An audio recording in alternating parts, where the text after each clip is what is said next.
Kozhikode government medical കോളേജിലെ cancer സെന്ററിന് world Malayali കൗൺസിലിന്റെ ധനസഹായം.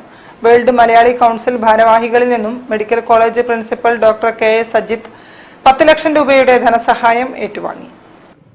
കോഴിക്കോട് ഗവൺമെന്റ് മെഡിക്കൽ കോളേജിലെ ക്യാൻസർ സെന്ററിന്റെ ക്ഷേമ പ്രവർത്തനങ്ങൾക്കായാണ് വേൾഡ് മലയാളി കൗൺസിലിന്റെ കരുതൽ. World Malayali global chairman Isaac John Pattani Parambil, president Baby Mathew Somatheeram എന്നിവരിൽ നിന്നും medical college principal doctor K A. Sajith Kumar 10 lakh രൂപയുടെ ധനസഹായം ഏറ്റുവാങ്ങി.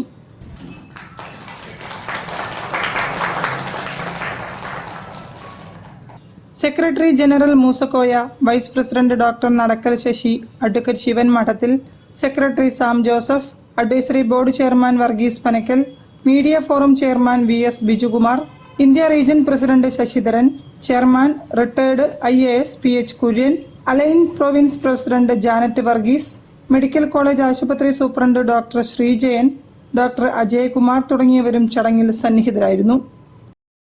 News bureau, Kozhikode.